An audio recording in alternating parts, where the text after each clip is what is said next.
Thank you, Jill. And if you're heading down to the Rose Garden, please make sure the children take you, because if you take the wrong turning, you'll end up in my garden, and that's not worth looking at. First thing I would like to do this morning is to welcome our guest speaker, Mr. Jonathan Newell, Chief Examiner for Music for the International Baccalaureate.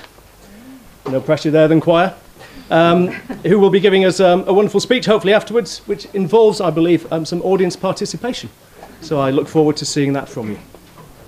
This year started in a very positive way at Fyling Hall. The best GCS results and A-level results for some time. 1 pupil into Cambridge to read medicine, 2 into Imperial. But importantly, all the pupils progressed onto the next stages of their academic careers. Pupil numbers were also high, and yet hopefully we've managed to maintain our small school feel. Small classes, but hopefully big achievements. So much has happened, and hopefully, so much has happened, and hopefully not too many of you are Luddites, and you've managed to have a look at our website, which hopefully keeps you up to date throughout the year. But some of the highlights have included unwashed pupils arriving back from their D.A.V. expedition a couple of days ago.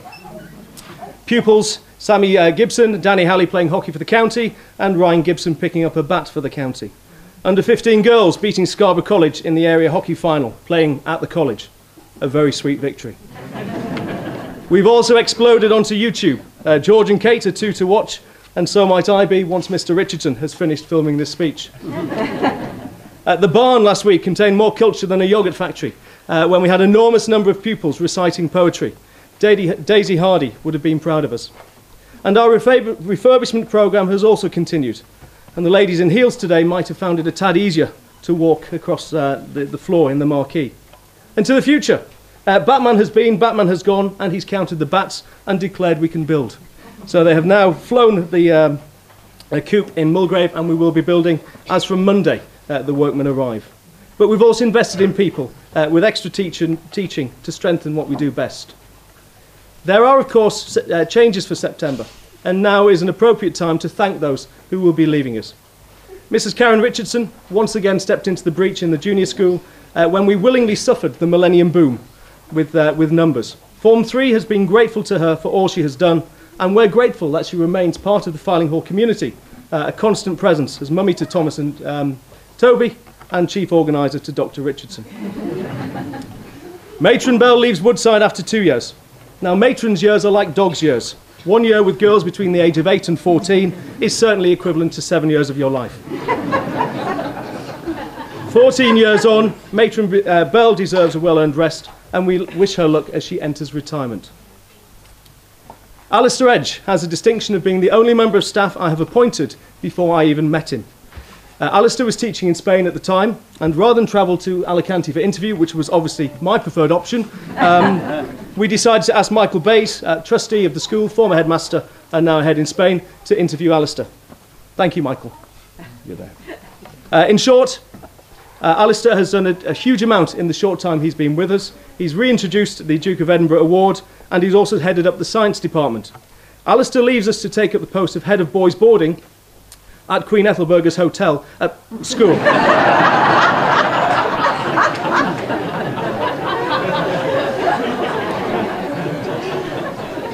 Perhaps, Alistair, we'll see you in one of their ads before Coronation Street.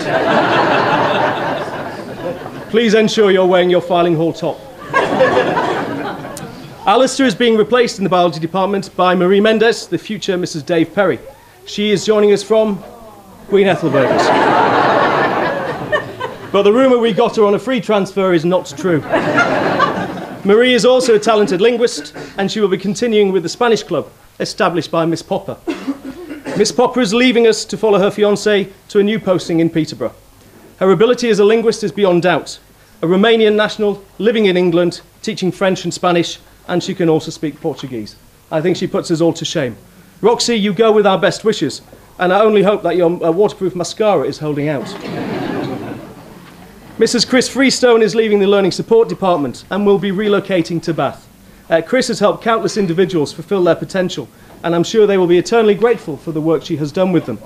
Bath is a wonderful city I know well, and I've told Chris she must visit one of my favourite restaurants, the Moon and Sixpence, which is almost as good as the Moon and Sixpence in Whitby. Mrs. Sarah Husband is also leaving to pursue her passion for flowers and gardens. Sarah has helped to revolutionise food at Fyling Hall, for which we are very grateful. Whilst I don't understand some of the names of the dishes she produces, they do taste fantastic. Sarah, you go with our very best wishes, and once again, we're very happy that you will be remaining part of the Fyling Hall family. And of course, if you'd like to celebrate Sarah leaving, we have some cookbooks on sale. And whilst I'm talking about the cookbook, we've already said a thank you to the PTA, in particular Emma Carpenter. But I'd also like to say a very big thank you to Simon Freer for the work he has done on the cookbook. And Simon, we have a small presentation for you. I was going to drink it myself after seeing the picture of me on the back, but I think you still deserve it. So where's Simon, if you'd like to come up?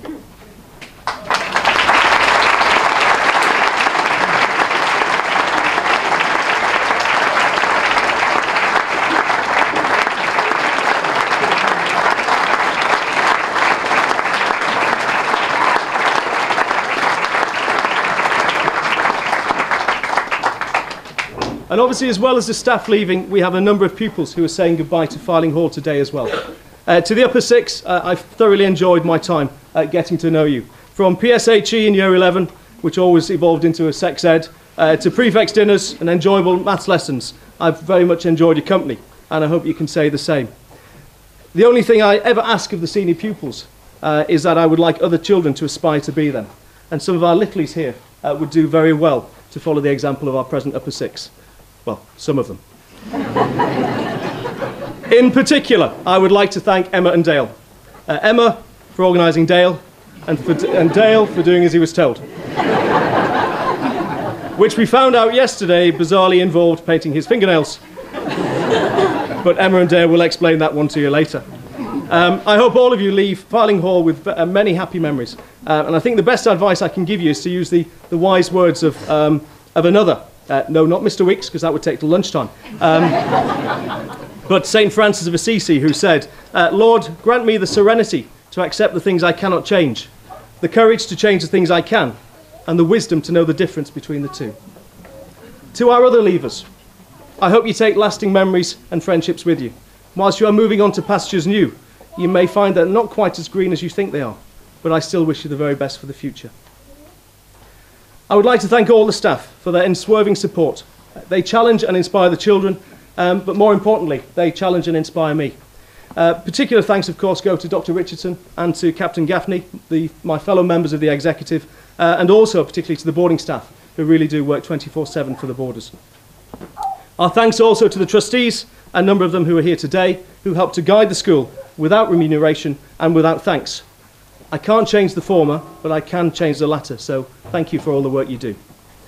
And in particular, Dr. Rutherford, who is always a calm voice when I fiddle whilst Rome burns. Thank you. I would also like to thank you, the parents, grandparents, guardians, for the support that you give the children and you give us. Raising children, and in particular teenagers, is not easy. And perhaps I find it slightly easier at times because I don't love them.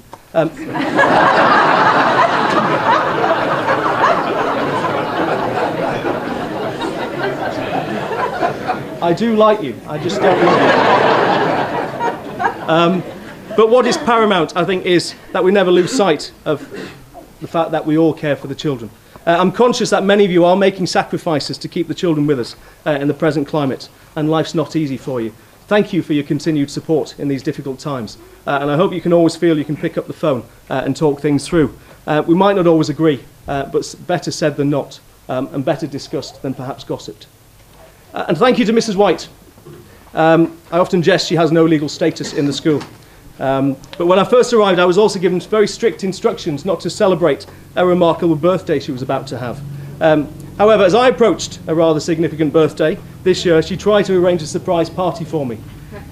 17 years in boarding schools, though, I'm afraid made me a tad suspicious, and her plans were rumbled. However, it was still a great night, or in the words of the GAP student who squats in my house, it wasn't as bad as I thought it would be. And I would publicly like to thank her for the numerous times she's helped and guided me, even if I don't always admit it at the time. Thank you. And finally, to the children. From the children in reception, who are my stress release, to the numerous successes we have with lots of children, including those who are rather vulnerable, through to those children who excel in different areas of school life. You present us with lots of challenges, but honestly, it would be rather boring if you were all the same. I do hope you enjoy your holidays. Remember not to act too much like Kevin and Perry, And remember that the odd thank you or two, today and during the summer, goes a long way. So thank you.